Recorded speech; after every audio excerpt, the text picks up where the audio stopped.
Hi students, I hope all of you are well and safe. Today we have discussed about the use of this, that, these and those. So today I would like to talk about the use of there. Students, आज हम बात करेंगे देर के use पे कि कहाँ पे हम किस कंडीशंस में कौन से सेंटेंस में हम देर का यूज़ करते हैं।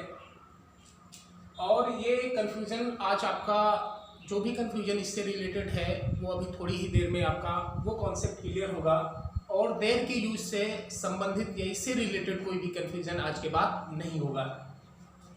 स्टूडेंट्स, आप सब जानते हैं, मोस्टली आप लोगों में से ये जानते होंगे कि देर के माने वहाँ होता है और अगर हेयर की बात करें तो हेयर माने यहाँ होता है। तो सबसे पहला यूज जो हम देखते हैं कि जब हिंदी का कोई भी सेंटेंस हमारे पास मौजूद है और उस सेंटेंस में वहाँ नामक शब्द आया हुआ है तो ऐसी कंडीशंस में वहाँ की अंग्रेजी के लिए हम देयर का यूज़ करते हैं।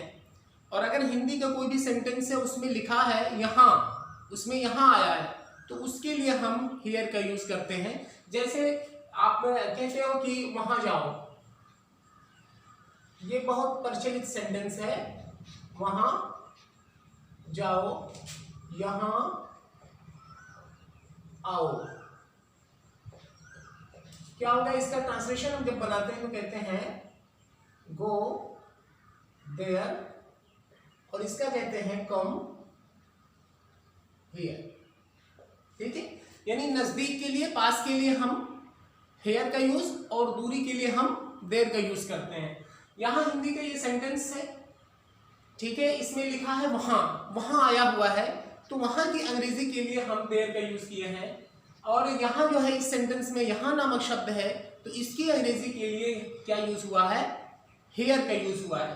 तो ये तो बात क्लियर हुई कि अगर किसी भी हिंदी के सेंटेंस में वहाँ नामक शब्द है तो वहाँ की अंग्रेजी हम देयर यूज करते हैं और यहाँ नामक शब्द अगर है तो उसकी अंग्रेजी हम हेयर लाते हैं। इसी तरह से हम कह सकते हैं वह वहाँ था, मैं यहां हूं। क्या होगा इसका ट्रांसलेशन? ये होगा वह को हम ही लिखेंगे, सब्जेक्ट हमारा है, था की अंग्रेजी वो होगी वाज, चूंकि ये थर्ड पर्सन का सिंगुलर नंबर का सब्जेक्ट हमारा है इसलिए वाज का यूज होगा, ही वाज। अब वहां की अंग्रेजी हो जाएगी देयर। ठीक उसी तरह से मैं यहां हूं, आई के साथ हम प्रेजेंट में एम का यूज करते हैं और हियर की यहाँ की अंग्रेजी होगी हेयर। तो ये बात तो क्लियर हो रही है, बहुत छोटी बहुत ही बेसिक चीज है ये आपकी और ये बात आप सबको जानना चाहिए। इसमें से बहुत सारे स्टूडेंट तो ये कहते होंगे ये तो बहुत छोटी बात है, ये तो हम सब जानते हैं इसका यूज। लेकिन मैं आपसे भी कहना चाहूंगा कि आप आखिर तक वीडियो में बने रहेंगे तो हो सकता है कि आपको कुछ ऐसे पॉइंट्स मिल जाए जो आपको ना मालूम हो, जिसकी जानकारी आपको नहीं हो। तो हम तो यहाँ पे अभी शुरुआत कर रहे हैं कि कहाँ पे हम देयर का यूज करते हैं। ठीक है, तो कोई दूरी की इशारे के लिए अगर वहां की बात होती है तो वहां दूर होता है और यहाँ जो होता है वो क्या होता है, नजदीक होता है। तो नजदीक के लिए हम हेयर का यूज करते हैं, यहाँ नामक शब्द के लिए, और वहां नामक शब्द के लिए हम देयर का यूज करते हैं। ठीक है, ये तो आपका क्लियर हुआ है कि यहाँ और वहां की अंग्रेजी जब आती है तो उसके लिए हम क्या करते हैं, देयर और हेयर का यूज करते हैं। तो देयर मीन्स वहां और हेयर मीन्स यहाँ होता है। दूसरा यूज इसका इस तरह से होता है कि जब कभी कभी हमारे पास ऐसे सेंटेंस होते हैं जिस सेंटेंस में हमारे पास ऑब्जेक्ट नहीं होता है, तो आइए हम वो देखते हैं कि जब हमारा ऑब्जेक्टिव पार्ट ना हो, हमारे पास ऑब्जेक्ट ना हो तो वहां पे हम क्या करते हैं। ठीक है, जैसे आप अक्सर कहते हो एक राजा था, एक राजा था, एक आदमी था, एक शेर था, एक गांव है,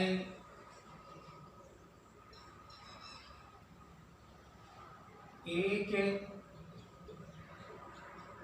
शहर है। ये तमाम सेंटेंस जो आपके सामने हैं, आइए इस पे हम थोड़ा सा गौर करते हैं और इसको ध्यान से देखते हैं।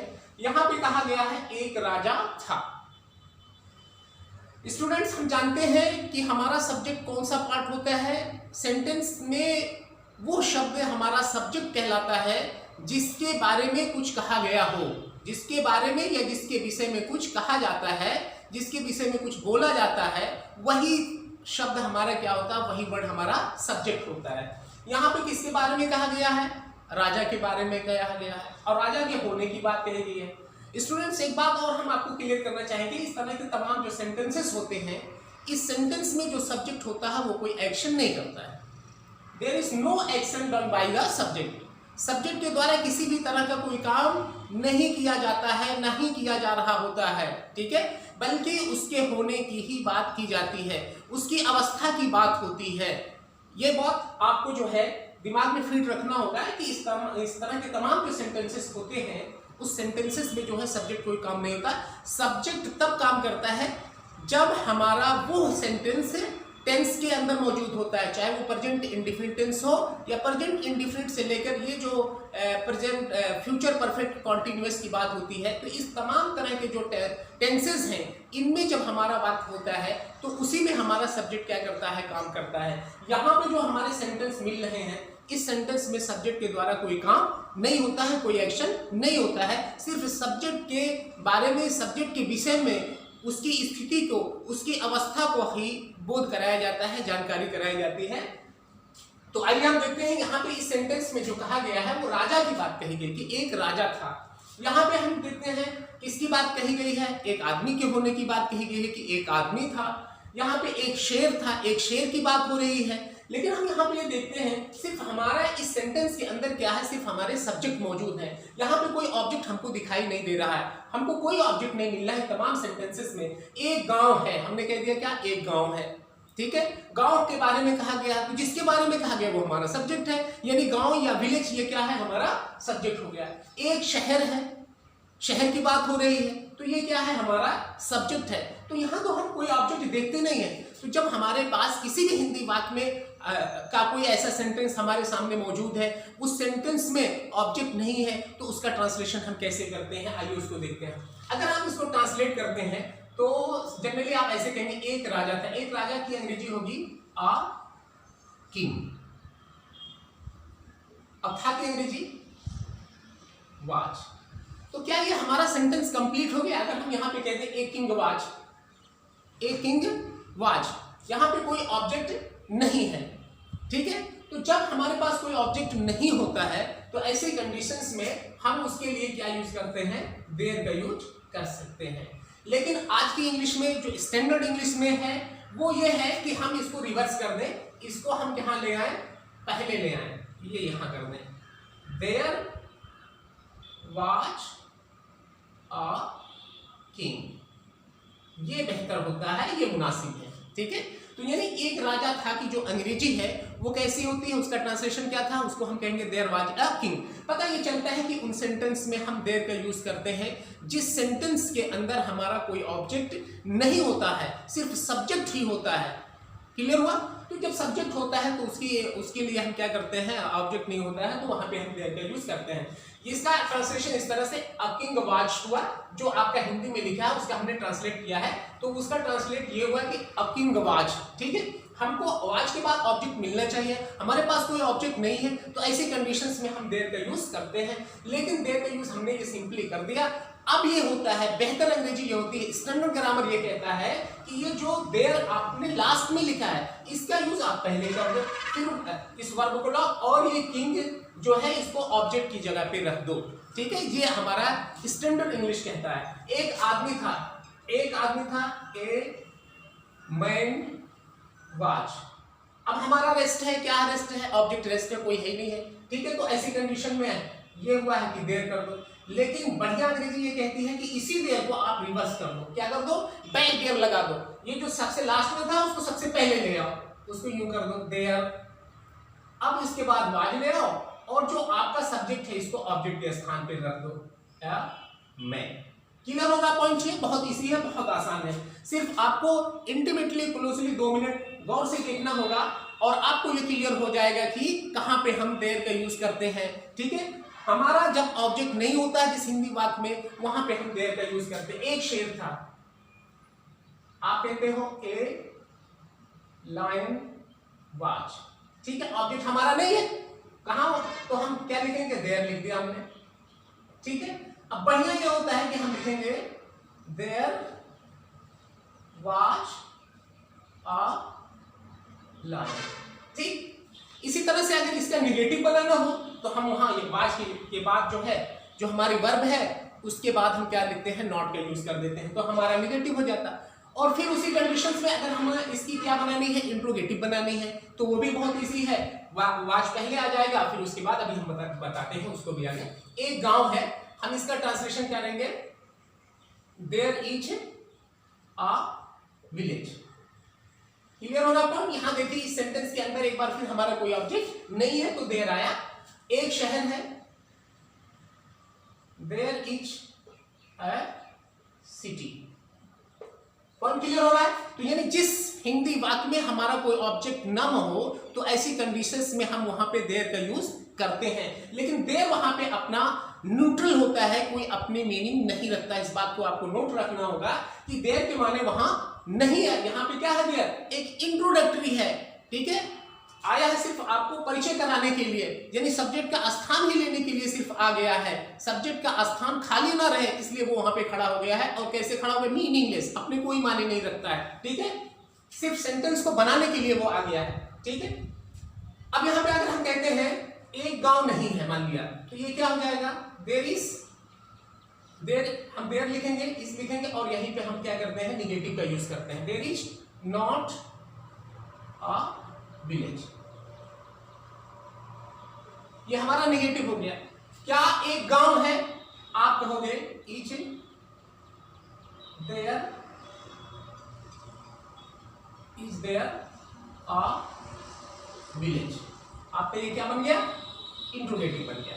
तो इस तरह से हम इसी का नेगेटिव भी बनाते हैं और इंट्रोगेटिव भी बनाते हैं। क्लियर हुआ ये पॉइंट। तो कहने का मतलब यह है कि जब हमारा हिंदी का कोई भी वाक्य होता है और उसमें हमारा ऑब्जेक्टिव पार्ट ना हो, हमारा ऑब्जेक्ट ना हो, तो वहां पे हम देयर का यूज करते हैं। और देयर का यूज वहां पे उस तरह से होता है, इंट्रोडक्टरी होता है, जो अपना कोई माने नहीं रखता है। जिस तरह से हम लोग देखते हैं कि जब किसान कोई खेती करता है और उसमें तमाम पशु ऐसे आते हैं जो उसकी फसलों को नष्ट कर देते हैं, तो उसके लिए वो क्या करता है, कुछ एक इस तरह का स्टेचू खड़ा करता है, निर्जीव स्टेचू खड़ा करता है, उसको बिल्कुल पैंट शर्ट और उस पर वो बना देता है ना, एक शक्ल और एक शेप दे देता है कि जानवर आए और देखेंगे इसको तो क्या करेंगे, डर जाएंगे और मेरी फसल को नुकसान करने से बचा लेगा।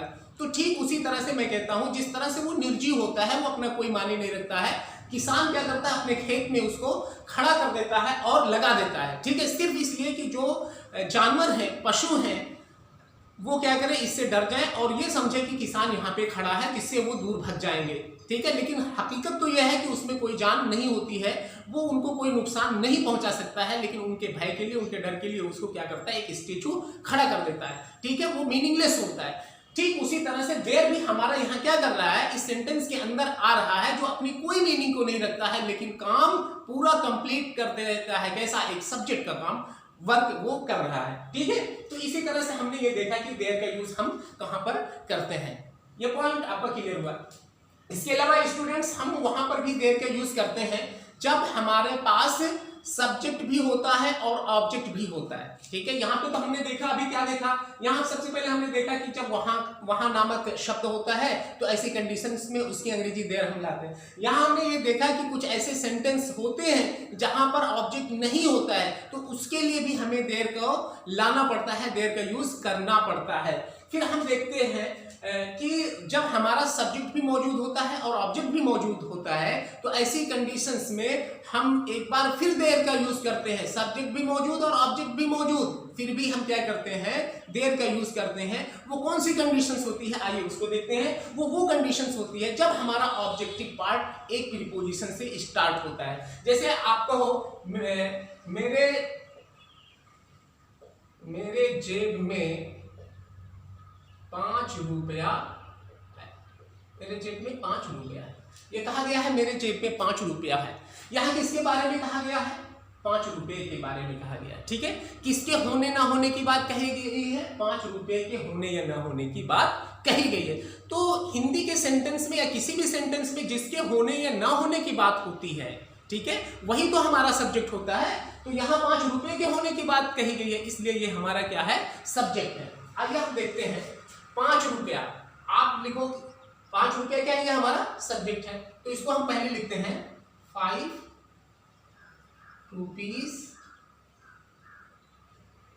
आर। चूंकि आर इसलिए आया, ये रुपीस हमारा क्या है? प्लूरल बन गया है। ₹5 आर। आप कह दो इन माई पॉकेट।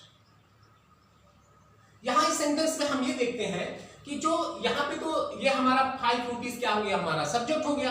आर हमारा क्या है? ये हमारा वर्ब है। अब देखते हैं वर्ब के बाद ही तो हमारा ऑब्जेक्ट मिलता है।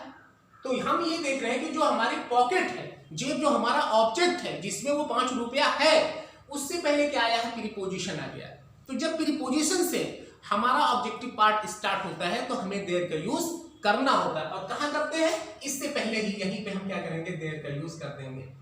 ठीक है, अब ये हो गया, इसका सही ट्रांसलेशन ये हो गया ₹5 are there in my pocket. ठीक है, यानी जब ऑब्जेक्टिव पार्ट हमारा प्रीपोजिशन से स्टार्ट होता है तो उस ऑब्जेक्टिव पार्ट से पहले हम देयर का यूज करते हैं। इसका यूज हम इस तरह से भी स्टूडेंट्स करते हैं। हम इसको यूं भी कह सकते हैं, देयर आर ₹5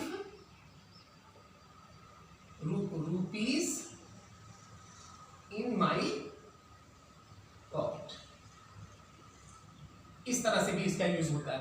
यानी दो तरह से इसको हम कर सकते हैं, ₹5 are there in my pocket और there are ₹5 in my pocket. Clear हुआ? आप कह दो कुएं में मेढक है। कुएं में मेढक है। कुएं में क्या है? मेढक है। इस सेंटेंस के अंदर किसके होने की बात कही गई है? मेढक के होने की बात कही गई है। तो जब मेढक के होने की बात कही गई तो मेढक ही क्या है? हमारे सब्जेक्ट है। क्लियर हुआ? आप मेढक, अच्छा देखिए, ये हम देखते हैं यहाँ मेढक एक है या एक से अधिक है, एक से ज्यादा है। क्योंकि यहाँ पे है नामक शब्द ये बता रहा है, जो हमारा वर्ब है, कि यहाँ पे सब्जेक्ट जो है वो प्लूरल नंबर में है। ठीक है, तो हम क्या लिखेंगे? फ्रॉग्स। क्या लिखेंगे? फ्रॉग्स आर कुएं में इन द।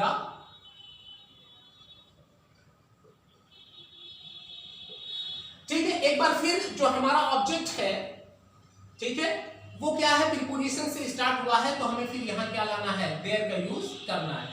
इसको हम यूं कह सकते हैं, there are frogs in the well. Clear हुआ? कहने का मतलब यह है, जब हमारा ऑब्जेक्टिव पार्ट किसी प्रीपोजिशन से स्टार्ट होता है तो हम ऐसे सेंटेंस के अंदर भी देयर का यूज करते हैं। यहां पे हमने देखा था कि यहां पे हमारे पास क्या मौजूद नहीं था? ऑब्जेक्ट नहीं मौजूद था, इसलिए देयर का यूज किया। यहां पर हमारे पास ऑब्जेक्ट मौजूद है, फिर भी देयर का यूज हो रहा है। क्यों हो रहा है? चूंकि हमारा ऑब्जेक्टिव पार्ट एक प्रीपोजिशन से स्टार्ट है, जिसकी वजह से हमको देयर का यूज करना पड़ रहा है। ठीक है, क्लियर हुआ? या दूसरे में इस तरह से देयर का यूज इस तरह से भी हम कर सकते हैं कि जब हमारा हिंदी के वाक्य में जो सब्जेक्ट होता है वो कहाँ होता है? वाक्य के अंत में होता है, आरंभ में नहीं होता है। ठीक है, जैसे यहाँ पे अगर हम देख रहे हैं, कुएं में मेढक है। मेढक हमारा सब्जेक्ट है। मेढक हिंदी के वाक्य में शुरुआती दौर में नहीं, शुरुआत में नहीं लिखा, आरंभिक में नहीं लिखा है। कहाँ लिखा है? लास्ट में लिखा है। तो इससे भी हम समझ जाते हैं कि यहाँ पे देयर का यूज होना है। ये एक दूसरी बात है। ठीक है, क्लियर हुआ? यानी प्रीपोजिशन से स्टार्ट। यहां पे देखते हैं मेरे जेब में ₹5 है। ₹5 जो हमारा सब्जेक्ट है, यहां देखते हैं हिंदी के वाक्य में कहां है? वो आखिर में है, लास्ट में है, अंत में है। इसलिए यहां पे क्या है? ये ₹5 क्या है? हमारा सब्जेक्ट है। तो ऐसे भी सेंटेंसेस में हम क्या करते हैं? यूज करते हैं, देयर का यूज करते हैं। तो दो पहचान इस तरह की है। आप हिंदी के वाक्य में कैसे ही पहचान लोगे? हिंदी के वाक्य में जब सब्जेक्ट हमारा कहां होता है? आखिर में होता है, तो समझ जाओ कि यहाँ पे देयर का यूज होना है। या इंग्लिश के सेंटेंस में यूं समझ लें, जब उसका ट्रांसलेशन करने लगते हैं और ऑब्जेक्टिव पार्ट हमारी प्रीपोजिशन से स्टार्ट होने लगती है, तो समझ जाओ उससे पहले हमें देयर का यूज करना है। ठीक है, तो there are frogs in the well. आप कह दो मेरे स्कूल में क्या है? मेरे स्कूल में, आप कह दो मेरे स्कूल में 10 अध्यापक हैं, 10 अध्यापक। इस सेंटेंस में एक बार फिर हम देखते हैं किसके होने की बात कही गई है, अध्यापक के होने की बात कही गई है। और एक बार फिर हम देखते हैं कि ये अध्यापक जो है हिंदी वाक्य शुरुआत में नहीं है, आखिर में आ गया है, इसलिए क्या होगा, एक बार फिर देर का यूज होना है। अध्यापक, कितने अध्यापक की बात हो रही है, 10 अध्यापक की बात हो रही है, तो आप लिखोगे 10 टीचर्स और अब इन माई स्कूल ना, इन माई स्कूल, ठीक है। अब लेकिन इन माई स्कूल तो यहां पे क्या होगा, देयर होगा, ठीक, क्लियर हो कि नहीं हुआ। यानी ऑब्जेक्टिव पार्ट प्रीपोजिशन से स्टार्ट हो रहा तो उससे पहले हम देयर का यूज करेंगे, या हम यूं कहेंगे इसको, there are 10 teachers in my school. Clear हुआ स्टूडेंट। तो कहने का मतलब यह है, हमने 3 यूज देखा है आज देर का, कि जब देर के माने हिंदी में मौजूद है कि वहां, तो वहां पे हम देर का लाते हैं। जब हमारे पास कोई ऑब्जेक्ट मौजूद नहीं होता है तो वहां पर भी हम देर का यूज करते हैं। और जब हमारे पास ऑब्जेक्ट और सब्जेक्ट दोनों मौजूद होते हैं फिर भी हम देर का यूज करते हैं। उसकी पहचान क्या होती है कि हिंदी के वाक्य में वो जो हमारा सब्जेक्ट होता है वो आखिर में होता है, लास्ट में होता है, तो हम समझ जाते हैं कि यहाँ पे देर का यूज होना है। दूसरी बात ये होती है, उसकी एक और पहचान होती है कि ऐसे सेंटेंसेस में जब ऑब्जेक्टिव पार्ट कोई प्रीपोजिशन से स्टार्ट होने लगे तो तुरंत हमें चौंकना होगा कि अरे यहाँ गलती तो नहीं हो रही, यहाँ हमें देर का यूज करना है। कुछ ऐसे सेंटेंसेस होते हैं स्टूडेंट्स, यहाँ पे भी हम यूज करते हैं, जैसे एक समय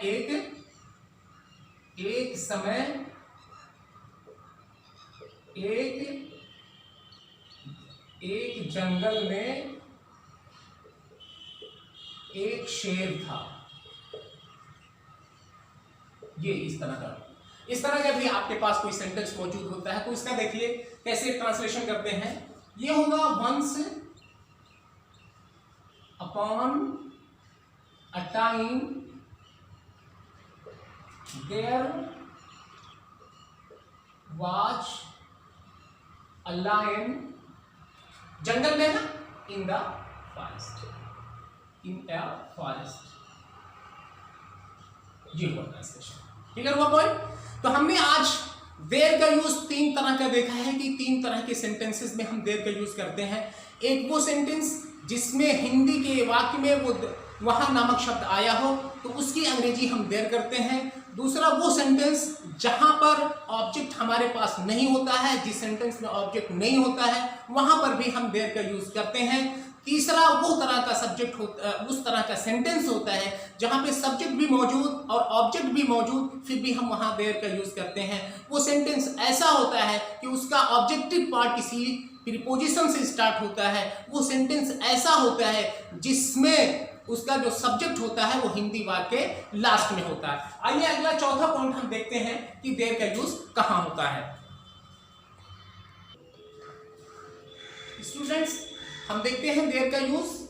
देयर इज अ मैन, पहला सेंटेंस हमारा जो लिखा है वो लिखा है एक आदमी है। यहाँ पे देर क्या है, न्यूट्रल है। अभी इसके पहले भी हम इसको डिस्कस किए हैं कि जब हमारा ऑब्जेक्टिव पार्ट नहीं होता है तो ऐसी कंडीशंस में देर का यूज होता है। और देखिए देर यहाँ पे कौन सी पार्ट ऑफ स्पीच बन रहा है ये हम देखते हैं। तो देर का जो यूज होता है वो पार्ट ऑफ स्पीच की तरह से अगर हम इसको यूज करते हैं तो प्रोनाउन के रूप में भी उसका यूज होता है, एडजेक्टिव की शक्ल में भी आता है, एडवर्ब की शक्ल में और इंटरजेक्शन की भी शक्ल में आता है। यानी देर, एक ही देर का यूज, वही देर, वही सेम स्पेलिंग, उसका इस्तेमाल, उसका सेंटेंसेस में यूज कितनी तरह से भी हम कर सकते हैं, प्रोनाउन की तरह से कर सकते हैं, एडजेक्टिव की तरह से कर सकते हैं, एडवर्ब की तरह से कर सकते हैं और इंटरजेक्शन की भी तरह से कर सकते हैं। हमारे पास 4 सेंटेंस है। अभी ये 4 सेंटेंस क्लियर कर देंगे कि यहाँ पे देर एज ए प्रोनाउन है या एज ए एडजेक्टिव है या एज एन एडवर्ब है या एज एन इंटरजेक्शन है। ठीक है, आप देखते हो देयर इज ए मैन, किसके होने की बात कही गई है, एक आदमी के होने की बात कही गई है, एक आदमी के बारे में कहा गया है। हम ये जानते हैं स्टूडेंट्स कि वो वर्ड जो किसी संज्ञा के लिए आता है उसे हम क्या कहते हैं, प्रोनाउन कहते हैं। ठीक है, तो यहां पर हम देखते क्या है कि जो हमारा सब्जेक्टिव पार्ट है वो क्या है, देयर है। यहाँ पे जो हमारा सब्जेक्ट है वो क्या है, देयर है, ठीक है। क्यों? वर्ब से पहले आया है। वर्ब से पहले आने वाला जो पार्ट होता है सिंपल सेंटेंसेस के अंदर, हम यही तो देखते हैं कि वो क्या होता है, हमारा सब्जेक्ट होता है, और वर्ब के बाद वाला जो होता है वो हमारा क्या होता है, ऑब्जेक्ट होता है। लेकिन यहां पर क्या हो रहा है, देख रहे हैं कि ये मैन सिर्फ एक पर्सन की बात हो रही है, ठीक है, क्लियर हुआ, एक आदमी के होने की बात कह दी गई है। और ये देयर किसके लिए आया है, देयर ए न्यूट्रल है, सिर्फ इंट्रोडक्शन के लिए आ गया है, सिर्फ परिचय कराने के लिए आ गया है। किसका परिचय कराने के लिए आ गया, आदमी का, ठीक है, एक मैन के होने की बात या उसको परिचय दिलाने के लिए आ गया है। तो यानी इसका संबंध जब इसी से है, कोई अन्य पर्सन या कोई अन्य व्यक्ति नहीं है, तो ऐसी कंडीशंस में देयर प्रोनाउन है या नहीं है, क्लियर हुआ। यानी देयर यहाँ पे क्या है, प्रोनाउन है, क्लियर हुआ। अब हम यहाँ पर देखते हैं दूसरा sentence, look at that lady there. मैंने कहा लुक एट दैट लेडी, यानी उस लेडी को देखो, उस लेडी को देखो। और फिर मैंने क्या कह दिया, वहां, हालांकि वहां पे वो तो वहां कुछ दूर ही है, अब फिर देयर यूज लाने की कोई जरूरत नहीं है वहां पे, है ना। लेकिन उस लेडी को एम्फेसाइज करने के लिए, उस पर फोर्स करने के लिए, उस पर अट्रैक्ट कराने के लिए मैंने क्या कह दिया आखिर में, देयर। क्या कहते हैं आप, अगर यहाँ पे अगर आप फुल स्टॉप कर दो, यानी देयर का यूज यहाँ न करो, फिर भी आपका सेंटेंस क्या हो रहा है, complete. Look at that lady, उस लेडी को देखो। लेकिन फिर मैंने क्या किया, उस पर थोड़ा सा फोर्स बढ़ाने के लिए, ठीक है, उस लेडी पे अट्रैक्शन को खींचने के लिए, ठीक है, उस पे बल लगाने के लिए, जोर डालने के लिए मैंने एक बार फिर यहाँ पे क्या कह दिया, देयर का यूज कर दिया। तो यहाँ पे जो देयर हमारा है वो ये क्या है, एडजेक्टिव, क्लियर हुआ। यहाँ पे देयर का यूज कैसे हुआ है, एज ए एडजेक्टिव हुआ, क्लियर हुआ। पर तो जब किसी भी सेंटेंस के अंदर देयर से उसकी तरफ कुछ ऐड हो जाए, कुछ जोड़ दिया जाए जिसके लिए वो कहा जा रहा है, तो वो क्या बनता है, एडजेक्टिव। यानी एडजेक्टिव वह वर्ड होता है, वो शब्द होता है जो किसी नाउन के साथ ऐड होने से उसकी कुछ तासीर या उसकी खासियत या उसकी मिठास या खटास या तीखापन घट जाए, बढ़ जाए, कुछ हो जाए, यानी पहले की तरह ना रहे, तो वही तो एडजेक्टिव होता है। तो ये क्या हुआ, अब यहाँ पे दैट लेडी अगर हमने कह दिया, एक तो ऐसे ही दूर है, लेकिन वहां उस लेडी को देखो, तो वहां पे वो लेडी जो है उसकी तरफ जो इशारा था कहने का, ठीक है, या उसकी तरफ जो हम बोल रहे थे, उसमें क्या हुआ, थोड़ा सा ग्रोथ हो गया है, ठीक है। तो इसलिए ये देयर वहां पे क्या है, एडजेक्टिव है। फिर हम देखते हैं यू कैन गो देयर, तुम वहां जा सकते हो, तुम वहां जा सकते हो। एडवर्ब किसे कहते हैं, जो किसी नाउन, एडवर्ब वो होता है जो किसी वर्ब की विशेषता बताए, या किसी एडजेक्टिव की विशेषता बताए, या किसी सेंटेंस, उस सेंटेंस में पहले से ऑलरेडी कोई एडवर्ब मौजूद है और उसको भी क्वालिफाई करने लगे, तो ऐसे ही वर्ड को हम क्या कहते हैं, एडवर्ब कहते हैं। तो आइए हम देखते हैं यहाँ पे क्या हुआ, यू कैन गो देयर, तुम जा सकते हो, तुम जा सकते हो, कहाँ जा, वहां जा सकते हो, यानी जाने की विशेषता हो रही है। यानी ये जो देयर है ये ऐड कर रहा है किसकी मीनिंग में, गो की मीनिंग में कुछ ऐड कर रहा है, कि तुम्हारा जाना तो मुराद है, जाते तो, लेकिन कहाँ जाना है, इधर उधर नहीं जाना, बल्कि वहां जाना है, ठीक है, तुम वहां जा सकते हो, तो जहां जा सकते हो, ठीक है, तो उसके लिए ग्रोथ हुआ है, उसमें इंक्रीजिंग पावर बढ़ी है। तो ऐसी कंडीशंस में यहाँ पे देयर हमारा क्या है, एडवर्ब है, क्या है, एडवर्ब है, ठीक है। तो यहाँ वही देयर है, वही सेम स्पेलिंग, यहाँ पे क्या हो गया, एडवर्ब बन गया, और यहाँ पे क्या था, एडजेक्टिव था, और यहाँ पर क्या था, ये प्रोनाउन था, ये क्या था, प्रोनाउन, ठीक है। अब आखिरी सेंटेंस जो हमारा है वो देखते हैं, there at last he achieve a great success.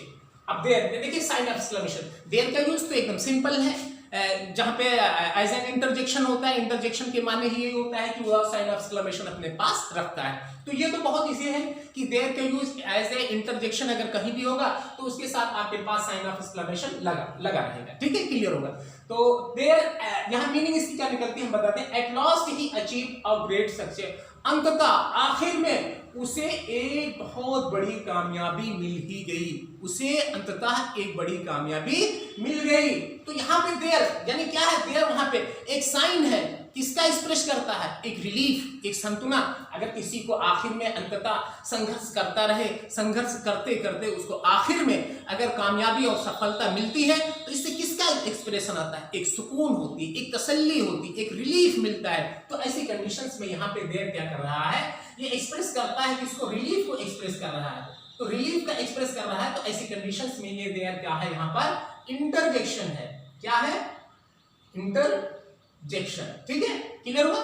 तो यानी यही देर सेम वही स्पेलिंग वाला प्रोनाउन की तरह भी आता है, एडजेक्टिव की तरह भी आता है, एडवर्ब की तरह भी आता है और इंटरजेक्शन की तरह भी इसका यूज होता है। तो आइए स्टूडेंट्स, आज के इस वीडियो से आपको ये देर के यूज से रिलेटेड कोई भी कंफ्यूजन नहीं होना चाहिए।